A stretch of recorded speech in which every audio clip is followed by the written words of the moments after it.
దేవునికి స్తోత్రం. దేవుని యొక్క శక్తి సామర్థ్యముతో ఇంతవరకు ఆయన మనల్ని నడిపించి తీసుకొని చూసినందుకు దేవునికి స్తోత్రం.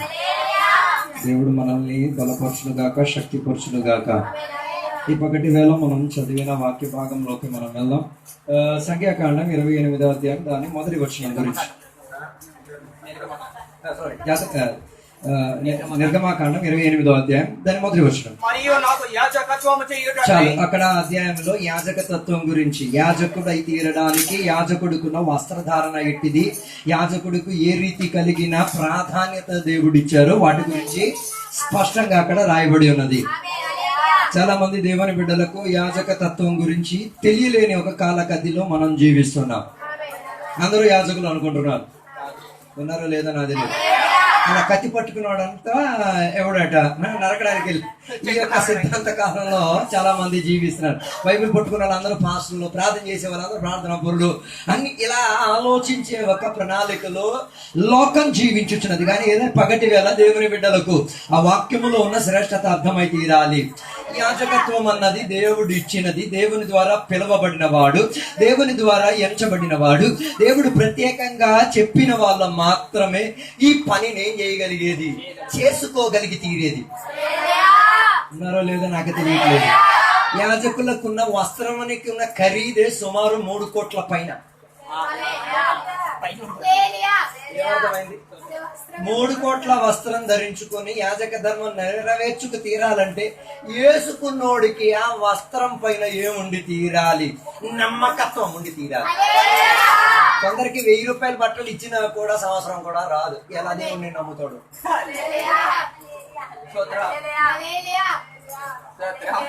10 సంవత్సరాల పాత బట్టలు ఏమైనా మీ చేతిలో ఉన్నాయా? 20 నేను అనుకున్న చట్ట ప్యాంట్ గురించి, చెప్పులు రాలేదు. నేను ఇప్పుడు కూడా చూపిస్తాను. అదో నేను దాంట్లో గర్వించుకొని చెప్పడం కాదు. దేవుడు మనకి ఇచ్చిన దానికి ఏమిచ్చి తీరాలి? విలువిచ్చి తీరాలి, ఘనత ఇచ్చి తీరాలి. అది ఉట్టిగా వచ్చినది కాదు. దాని వెనకాతల ఎంత మాత్రం నువ్వు కన్నీరు కార్చావో, ప్రయాసపడ్డావో, దేవుడు సహాయం అందించాడు, దాని గురించి ఏముండి తీరాలి. అందుకే సేవకులకి ఏమి ఉండకూడదు, డబ్బు పిచ్చి ఉండకూడదు. సేవకుడు మాత్రం కాదు, విశ్వాసికి కూడా.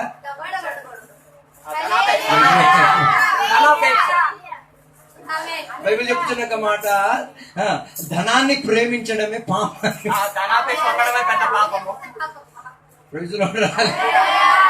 ఉన్నారో లేదో నాకు తెలియట్లేదు. అలాగైతే యాజకుడుకున్న వస్త్రం సుమారు ఎంత? 3 కోట్ల రూపాయలు చెందేది. ఓకేనా? ఇది ఎలాగ ఉతికేసి ఆరేస్తాడు ఆలోచించండి. ఇది వేసుకున్న తర్వాత ఎలాగ దానిని జత్నపరుచుకొని ఉంచుతారు ఒకసారి ఆలోచించండి. వాటి మీద ఆయన చేసే ఆ మనస్థితి ఎలా ఉన్నదో ఒకసారి ఏం చెయ్యండి, పరిశోధించుకు తీరండి. అందుకే అంత తీవ్రయుక్తమైనది, అంత విలువయుక్తమైనది. దానికి వాడిన వస్తువులన్నీ కూడా విలువ చెందేది, ఖరీదు చెందేది. ఏదో పనికొచ్చిన దానిని వేసేసుకొని చేసే పద్ధతి కాదు. దానికి ఒక ప్రక్రియ ఉంది, దానికి ఒక పద్ధతి ఉంది. దాని ప్రకారంగా ఉన్న వస్త్రం మాత్రమే యాజక ధర్మం కోసం ఏం చేయగలిగేది, నెరవేర్చుకు తీరడానికి. ఒకడు దేవుని యొక్క పరిచర్యకు దేవుని ద్వారా పిలవబడి తీరాలి. అందుకే యాజకత్వం నెరవేర్చుకు తీరడానికి లేవ్యా గోత్రానికి చెందిన వారు మాత్రమే దానికి ఏమై తీరింది, అర్హులు, యోగ్యత చెందిన వారు, దేవుని ద్వారా ఎన్నిక పొందినవారు. లేవి గోత్రానికి చెందిన వారు మాత్రమే ఏమై తీరేది, యాజక ధర్మానికి వచ్చి తీరేది. అలాగైతే దాని అర్థం సేవా పరిచర్యకు, సేవకుడిగా, సంఘ కాపరిగా, అభిషక్తుడిగా నిలబడి తీరాలంటే దేవుని ద్వారా ప్రత్యేకంగా పిలవబడిన, ఎన్నిక పొందుకోగలిగిన, దేవుడు నీతో స్పష్టంగా మాట్లాడితేనే ఈ పని చేయి, లేకపోతే ఈ పని మానేసుకొని వేరే పనికి వెళ్ళిపో. ప్రాబ్లం ఏం లేదు. దేవుడి పేరు నీ మీద ఉగ్రత ఏం చూపించరు. మన కుర్చీ కానప్పుడు మనం లెగిసిపోవడం మంచిది. నాదో ఉన్నారో లేదో నాకు తెలియట్లేదు. అందుకే దేవుడు మొదటి వచనంలోనే ప్రత్యేకంగా అహరోను తన కుటుంబములో ఉన్న సభ్యులకు ప్రత్యేకంగా దేవుడు ఎన్నిక ఇచ్చి ఏం చేశారు, పిలిచి మరి ఆ పరిచర్యనిచ్చారు. వారికి ఉన్న వస్త్రాలు ఇచ్చారు, వారికి ఉన్న పరిచర్య భాగ్యాన్ని ఇచ్చారు. వారు దేవుని యొక్క ప్రత్యక్ష గుడారములో చెయ్యాల్సిన వాటి గురించి క్రమావళి. ఇప్పుడు యాజకులు ఏం అక్కర్లేదు, ఏం పాటించకలా, వస్త్రాలు అంగీలు వేసుకోవక్కర్లేదు, రోజులోడు రాలేదు, ఏమక్కర్లేదు. ఎందుకు? కారణం ఏంటిది? ఎందుకు ఈనాడు ఏమక్కర్లేదు?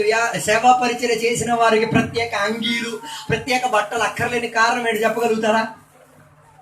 యేసయ్యను విస్తరించిన కాల తరగతిలో విస్తారము కొరకు తనని ఎక్కడికి తీసుకొచ్చారు?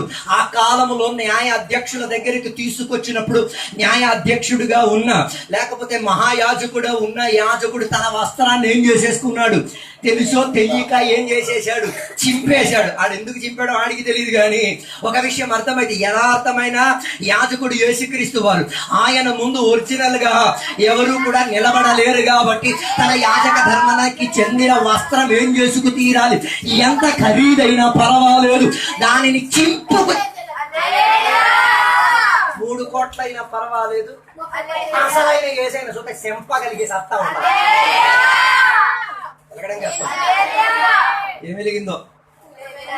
3 కోట్ల ఆస్తి కలిగినది, 3 కోట్ల ఖరీదు కలిగినది, విలువైన రత్నాలు మాణిక్యాలు విలువైన రాళ్ళు కలిగి ఉన్న వస్త్రం యథార్థ యాజకుడు కనబడి తీరితే ఏం చెయ్యాలి? చెంప లేకపోతే నువ్వు రక్షణ పొందలేదన్నమాట. నాకిప్పుడు కూడా తాగుడు జీవితం చాలు, నాకిప్పుడు కూడా అన్యారాధన చాలు, నాకిప్పుడు కూడా వాక్య వ్యతిరేకత చాలు. దాని అర్థం ఏంటి తెలుసా? ఒరిజినల్ యేసయ్యని నువ్వు చూడలేదు. సరైన నువ్వు విన్న యేసయ్య ఉన్నది, నేను విన్న యేసయ్య గురించి చెప్పట్లేదు, నువ్వు చూచిన యేసయ్య, నువ్వు అర్థం చేసుకున్న యేసయ్య, నువ్వు వాక్యం ద్వారా గ్రహించిన యేసయ్య. కొందరికి ఇప్పుడు కూడా యేసయ్య అంటే ఎవరు పాట ఒకటి ఉంది కదా, యేసయ్య అంటే తెలుసుకో. నేను నీకు కూడా చెప్పేది అదే, అనుదినం తెలుసుకో, అనుదినం ఆయనను అర్థం చేసుకు తెలుసు. ఆయనే యథార్థమైన నిజమైన దేవుని యొక్క పరిచర్య పూర్తి పరిచి నెరవేర్చి పరలోకానికి ఆరోహణమై పని పూర్తి చేసిన ఏక యాజకుడు ఆయన ఒక్కడే.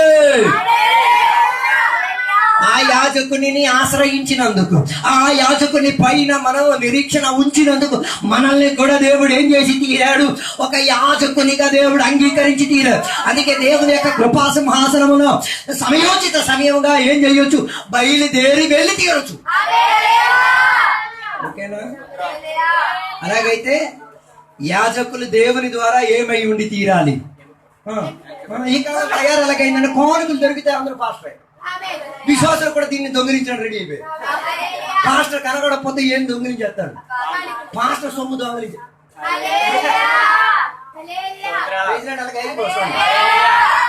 ఇది మీ తాత సొమ్ము కాదు తీసుకెళ్ళిపోవడానికి. అర్హత యోగ్యత ఎన్నికున్నవాడు. మాస్టర్ రాలేదంటే జత్రం పచ్చేసి కుంచేసుకో, దాన్ని శుభ్రం చేసేసి కుంచేసుకో. అర్హత చెందిన వాడు వచ్చినప్పుడు ఏం చేయాలి? కొన్ని రోజుల క్రితం కానుకల కోసం సంఘస్థలు కొట్టేసుకున్నాను. చెప్పకూడదు మనం. మాస్టర్ గారు ఏమైపోయారు? చనిపోయింది. Hello sir, praise lord. సంఘంలో పాస్టర్ గారు చనిపోయింది. మరుసటి ఆదివారం వీళ్ళ ఆరాధనకి దేనికి వచ్చారు? ఇది ఎవడైతే చివరికి పోలీసు వచ్చి కానుక డబ్బా ఏం చేసి పట్టుకునేది పాట. ఉన్నారో లేదో నాకు తెలియట్లేదు. యాజకుడుకున్న పరిచయం యాజకుడే చేసి తీరాలి. యాజకుడికి దేవుడు అప్పగించిన దాన్ని యాజకుడే చేసుకు తీరాలి. దానికి వేరే ఎవరికి ఏం లేదు, అర్హత లేదు. అందుకే ఈ కాలంలో కొన్ని స్వార్థమ్మలు ప్రార్థనామ్మలు తయారయ్యారు. బాబు ఇవన్నీ చేసేది ఈ పనుల కోసమే, ఇంకా దేనికోసం కాదు. కొన్ని సంబంధాలు చూడడానికి బ్రోకర్ లా తిరిగేవారు, అప్పుడు అలా జరిగేది కాదు. ఇప్పుడు ఇంకో మార్గం వాడేశారు. అదో ఆపండి, ఈ పద్ధతి ఏం బైబిల్ ఆధారం కాదు. అదో అయితే నువ్వు సేవకుడికి రుణపడి ఉండి తీరాలి, సంఘానికి రుణపడి ఉండి తీరాలి, వాక్యానికి లోబడి ఉండి తీరాలి. నీ సంఘ పరిచర్యలో నువ్వు పాలన ఒంటరి గోళీలు కొట్ట మాత్రం, ఒంటరి గోళీలు నువ్వు ఉండలేనప్పుడు గోళీలు కొట్టేస్తాను. గోళీలు ఆపండి, ఆ పద్ధతి వాక్యాధారం కాదు. జరిగి తీరాలి, దేవుని ఆలయం కాడ జరిగి తీరాలి, దేవుని ప్రత్యక్ష గుడారములో జరిగి తీరాలి, దేవుని యొక్క ఆవరణములో జరిగి తీరాలి. దేవునికి రాసి, సంఘ కాపానికి రాసి, సంఘానికి రాసి ఏ పని అధ్యాయం చదివితేనే మనకు అర్థం అవుతుంది. అహరోను మరియు నాకు యాజకత్వము చేయుటకై నీ సహోదరుడైన అహరోను యేసుక్రీస్తు వారికి ఒక నిదర్శన కలిగేటట్టుగా తర్వాత అతని కుమారులను అనగా అహరోను కుమారులైన నాదాబును అబీహును ఎలియాజరును ఉతామారును ఇశ్రాయేలులో నుండి నీ యొద్దకు పిలిపింపుము. ఎంతమంది ఉన్నారు పిల్లలు? నలుగురు, ఐదుగురు.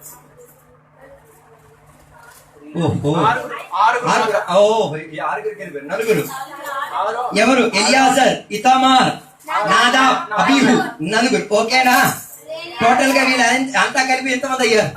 ఐదుగురు అయ్యారు. అహరోను యేసుక్రీస్తు వారికి సాక్ష్యాన్ని వహించి తీరినప్పుడు ఈ నలుగురు పిల్లలు ఉన్నారు కదా, సత్యారాధనకి దొంగారాధనకి సాక్ష్యం చెప్పిన వాడు.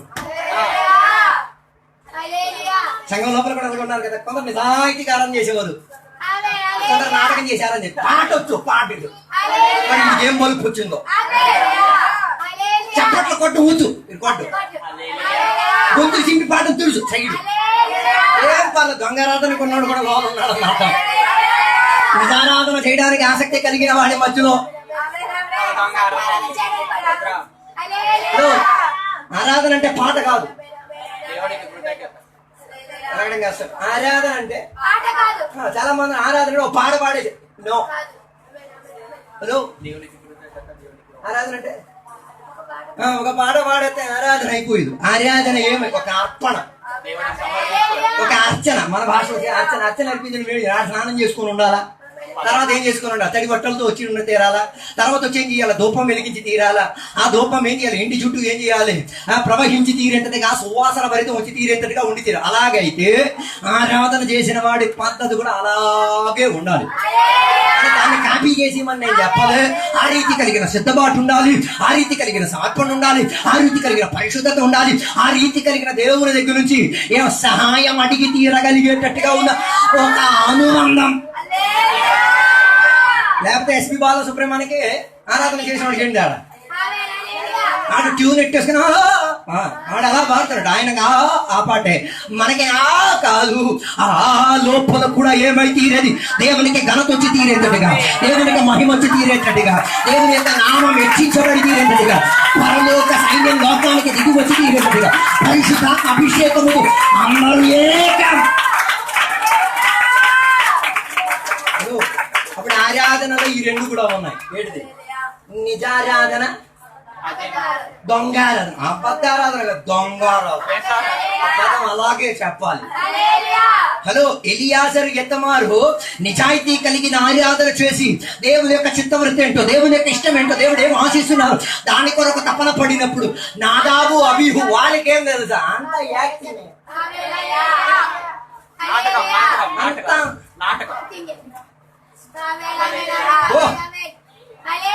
వీడు ఉట్టుట్టిగా కూర్చొని ఏడవడు, సాక్ష్యం చెప్పేటోడు యాక్టింగ్ చేస్తాడు.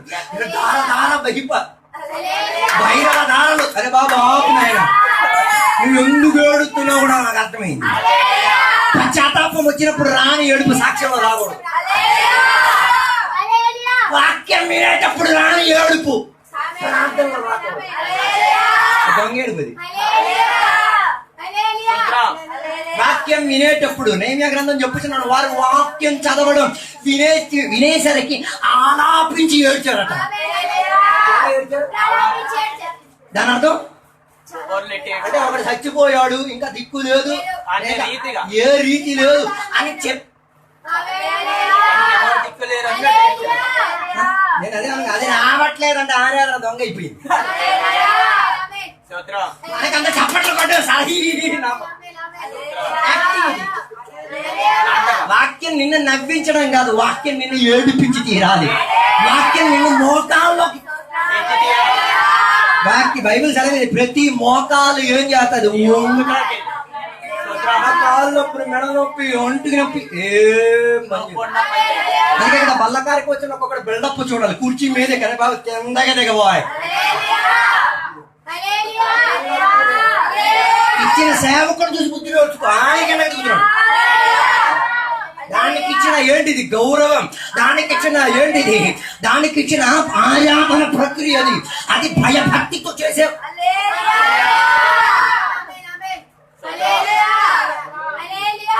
ఆపేస్తారు. హలో, వంట వంట ఇచ్చినట్టుగా కాదు బల్లారాధన ఇచ్చేది. పరిచర్యలో ఏమి ఉండకూడదు, అభంగి ఉండకూడదు. అభంగ అంటే అందం చందని ఏమి ఉండకూడదు. కొందరికి లేపాలి.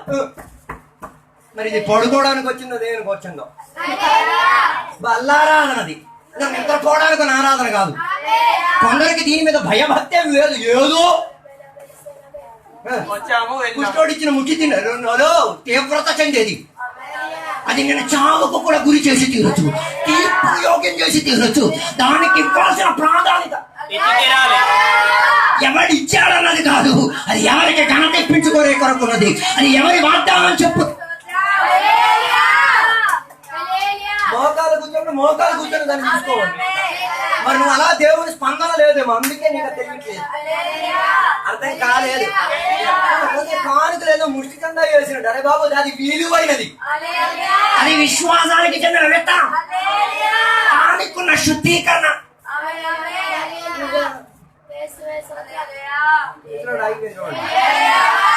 లేదో నాకు తెలియట్లేదు. నాదాబు అబీహులకు జరిగిన పరిస్థితి అండి. సంఖ్యాకాండం 26వ అధ్యాయం 60 నుంచి మంచి కిందగా చదివి చూడండి. వాక్య వ్యతిరేకత కలిగే ప్రణాళికలో జీవించినందుకు, వాక్యం సెలవిచ్చబడలేనట్టుగా ఉన్న అగ్నిని వీళ్ళేం చేశారు, దింపిన కాబట్టి వారి మీదకి దేవుని యొక్క ఉగ్ర పడింది. ఆ ప్రత్యక్ష గుడారం చుట్టుపక్కల వీరిద్దరు సవాల్ అయిపోయారు. నిజారాధన దిగకుండా దొంగారాధన దిగి ఏదో ఆత్మను దింపేమనుకో చావు ఖాయం. కొందరు ఆత్మీయంగా చచ్చిపోవడానికి ఉన్న కారణం ఏంటి? రెండు పాపాలకి క్షమాపణ లేదు. ఆ దేవుడు మరి క్షమించాడు, అసలు క్షమించాడు. ఒకటి, పరిశుద్ధాత్మ వ్యతిరేకంగా మాట్లాడినవాడు. రెండు, తోటి సహోదరికి క్షమించలేనివాడు. లేకపోతే మీ ప్రార్థన నేర్చుకోండి. యేసయ్య నేర్పించిన ప్రార్థన, నన్ను క్షమించినట్టుగా నువ్వు క్షమించలేదంటే నిన్నేటి నీ మూలంగా ఎవడు నిన్ను తిట్టాడో వాడికి కూడా దేవుడు ఎలగడానికి కష్టం. నేను సారీ చెప్పను, నేను పేజీలో చెప్పను, నేను చెయ్యి తల ప్రకాల పోద్దు కావాలి. దేవుడు నిన్ను క్షమించగా చెప్పలేదు. పోయిన రోజు ఒక దేవుని బిడ్డకు ఒక హంతకుడు సాక్ష్యం నేను విన్నాను. ఆయన ఒకప్పుడు బైబిల్ చింపేశాడు, బైబిల్ తొక్కేశాడు, బైబిల్ మీద తొక్కేసి పాస్టర్ని సెరగబాదేశాడు. ఆడికి మాయా ఏమొచ్చింది తెలుసా, అన్ని అవయాలు పాడైపోయి ఒక రోగం వచ్చి తీరింది. చివరికి తన భార్య ఏం చేసింది తెలుసా, ఏ పాస్టర్ గారు కొట్టారు ఆయన దగ్గరికి ఆయన ఈయన కోసం ప్రార్థన చేశాడు. ప్రార్థన చేసే ముందు ఈయన ఒప్పుకుంటాడు ఏమని, నేను బైబిల్ చింపేశాను, బైబిల్ తొక్కేశాను, నేను ఇవన్నీ చేసేసాను, వీటికి ఏమైనా క్షమాపణ ఉందా అంటే పాస్టర్ గారు క్షమాపణ ఉంది, నువ్వు ఒప్పుకో, వదిలేసుకో, సమర్పించేసుకో. హలో, పరిశుద్ధాత్మ మీద నీకు పరిశుద్ధాత్మ గురించి ఐడియా లేకపోతే నోరుకి తాళం వేసుకో.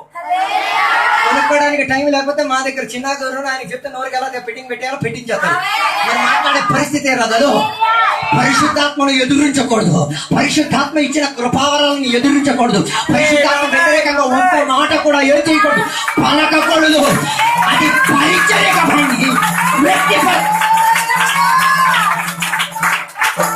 క్షమించాలన్నది. సాక్షిగా చెప్పు చేసిన, విశ్వాసి తప్పు చేసిన, ఎవరు తప్పు చేసినా ఏం చేయాలి? ఏదైనా నీ పాత జీవితం ఎంచుకోవట్లేదు, నువ్వెందుకు పాతది పట్టుకొని మరి దానికి ఇంకెక్కడ ఎలా వ్యాఖ్యానించాలి? నేను చిన్న కొట్టేసుకున్నాను, నేను అది ఇంకా పట్టేసుకుని చిన్నక ప్రైజ్ లో చెప్పకుండా చిన్న కలిపి డొంకలో దూరుకొని ఇలా దొరదెట్టుకుని తిరగడం వల్ల ఏం సుఖం కదా. ఒక రకంగా చిన్న కనిపించినప్పుడల్లా నాకు ఏంటి మరి ఇండైరెక్ట్ గవర్నమెంట్ డైరెక్ట్ అది చిన్న దగ్గర చిన్న సారీ తప్పైపోయింది, నేను కొట్టాను, నేను తిట్టాను, క్షమించవచ్చు కదా. ఒక అన్నం పెట్టేసి తిరిగే సమస్య నేను ఎందుకు ఇది చెప్పొస్తున్నాను తెలుసా? సేవకుడు ఈ రీతి కలిగే సిద్ధికరణలు ఉండాలి. ఆడేం చేయాలి? దేవుని ఆలయం లోపల పరిచయం చేయడానికి వెళ్ళేవాడు. దీపం వేసేదే వాడే, రొట్టి మార్చేవాడు వాడే, రొట్టి తినేవాడు వాడే. ఎక్కడ? ప్రత్యక్ష గుడారం లోపల యాగం అర్పించేటప్పుడు యాగ వస్తువులను మదించేది ఆయనే, యాగ వస్తువులు కాలుతున్నాయో లేదో చూసేది ఆయన, యాగ వస్తువులను తినాల్సిన యోగ్యత ఆయనకే. ఇవన్నీ చేసిన వాడు ఎంత మాత్రం శుద్ధీకరణకు, లేకపోతే ఏమైపోద్ది? బల కార్యక్రమం ఇచ్చిన టప్ అయిపోయినట్టు పరిస్థితులను ఊహించండి. వాక్యం చెప్పేటప్పుడు టప్ అయిపోయాడు కదా. బైబిల్లో లేదా? కిటికీ మీద కూకున్న నా విశ్వాసం ఎంత విశ్వాసం లేదు. నా సంఘ పెద్దను బట్టి దేవునికి స్తోత్రం. పాస్టర్ గారి మాట కూడా ఖాతరి చేయడు. తమ్ముడు అక్కడ కుర్చీ ఉంది, ఆయన అక్కడ కూకో, నేల మీద ఉంది, కూర్చో, నా పక్కన వచ్చుకుందాం, నా కిటికీ మీదే నేను అక్కడ. సరేరా బాబు, నీ ఇష్టం.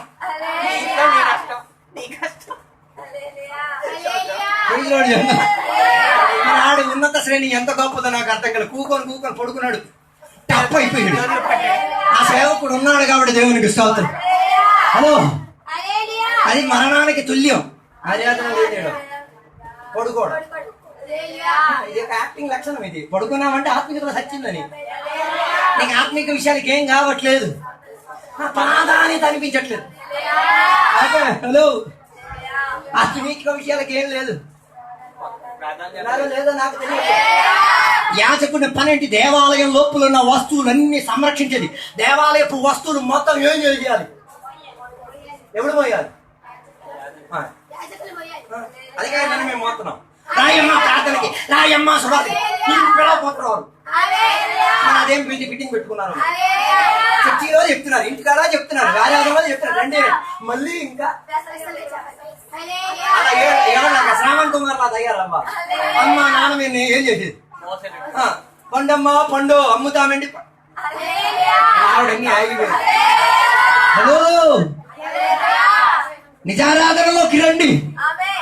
నిజారాధనతో దేవునికి ఏం చేయండి? ఘనత ఇప్పించండి. హలో, ప్రత్యక్ష గుడారంలో జరిగిన ఆరాధన దేవుని మహిమను దింపి తీరాలి. హలో, ఏం నింపాలి? దేవుని సాన్నిధ్యత దిగి తీరాలి.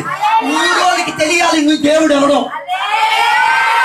నువ్వు సేవించే దేవుడు ఆరాధనకు యోగ్యుడు. నువ్వు సేవించే దేవుడు అర్హుడు. నువ్వు సేవించే దేవుడు పాత్రుడు. నువ్వు సేవించే దేవుడు చట్టపట్టిన వాడు. నువ్వు సేవించే దేవుడు మామూలు.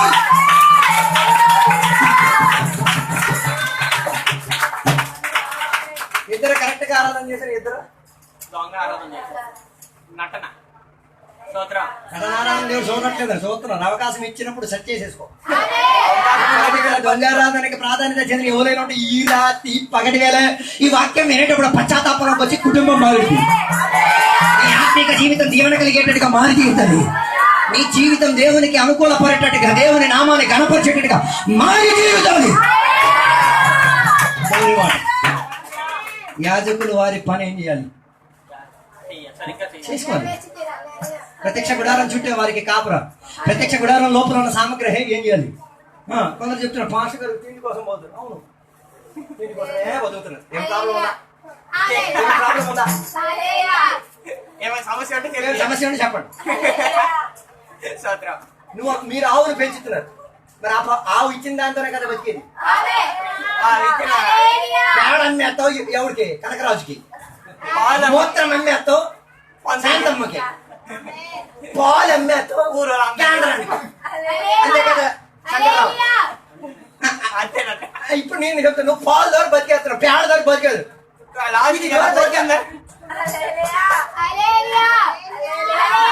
ఈ రావుకి గడ్డి పెట్టండి, గీడి గడ్డి ఏం చేయడు, మొలిపించుకోడు, మొలిపించుకోడు, పండించుకోవడం అర్థం వేరే అయిపోతుంది. ఈడు ఏం చేస్తాడు? అడగకుండా చెప్పా పడకుండా దొంగ సొమ్ము నువ్వు తెచ్చేసి దొంగ సొమ్ము పశువుకు పెట్టేసి ఆ దొంగ సొమ్ముతో పాలు మేత్రం పేడ సిగ్గుపడతాను నేను పశువుతో. మాస్టర్ గారు ఇంకా బెస్ట్. ఆయనే గడ్డి తయారు చేసి ఆయనే గడ్డి బాగా మీద కట్టేసి నీకు పెడితే నాకు పెట్టిన తర్వాత నువ్వు తింటాను.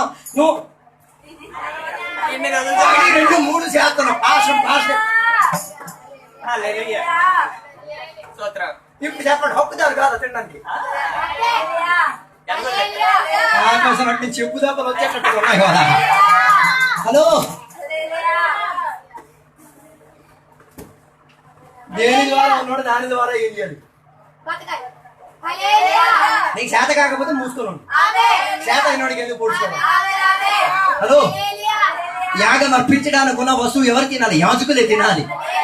మరి నచ్చినట్టుగా అలా ఏలి కుమారులా తినకూడదు. సగం ఉడికేసరికి తింటురా మేము ముంచు అలా కాకూడదు.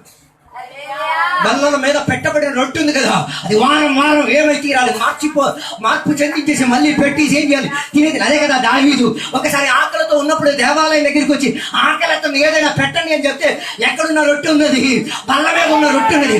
ఆయన చెప్పిన ఒక పదం, నువ్వు పరిశుద్ధత కొరకు అంకితమై జీవించిన వాడైతే, నువ్వు యథార్థంగా దేవుడిని వెతికిన వాడైతే,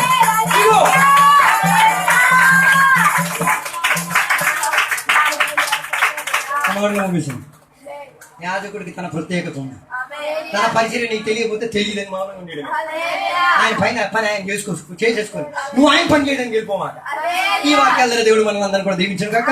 ఇప్పుడు చిన్నపిల్లలకి సాక్ష్యం చెప్పే సమయం. చిన్నపిల్లలు నిలబడతారు, ఒక పాట పాడతారు, సాక్ష్యం చెప్తారు.